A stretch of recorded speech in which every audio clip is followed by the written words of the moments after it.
cumpliendo con nuestra responsabilidad como Ministro de Finanzas de encuadro para por ser el ciclo presupuestario de País Aruba, para lo cual se trata año 2019. Además, INTA nos abin na Controlaría General para por hacer entrega de cuenta anual de año 2019 de País Aruba. Ahora que la Controlaría General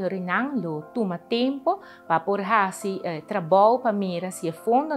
con acuerdo confiar en el gobierno del Parlamento de Aruba, si es que nan acuerdo destinado conforme lo cual ley te avisa y también conforme de lo cual te meta para cual es que acuerdo aprobado para el Parlamento de Aruba. Me servisa tiene un retraso de lo cual es compilación de cuenta anual de 2019 debido a diferentes factores, entre otros, e prácticamente que traja arriba un fundeshi que lo sirve para lo cual tabira otro cuenta anual que sigue, den cual ora lo tiene una mejoración, de lo cual que presentación, pero también que hace lo cual nos llama un opschoning, una limpieza, para lo cual que cifra necesaria que tiene que presentar para preparar assim que para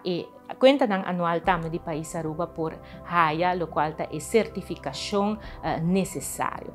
Hope trabalho a bordo assim para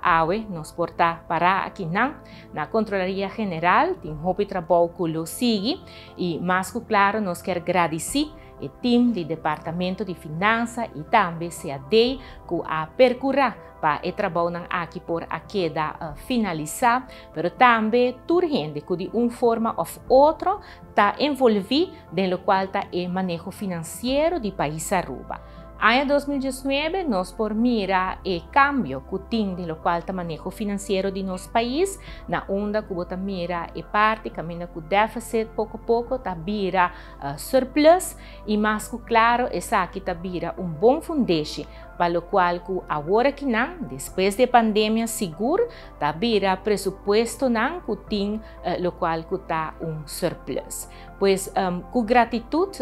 seguro para todos que trabalham duro para que parte aqui e desejando hope e força, na lo qual a Controlaria General, para lo qual te trabalham que sigue, para assim nós por apresentar depois no Parlamento de Aruba para sua aprovação também, lo qual que está conta anual de País Aruba de 2019.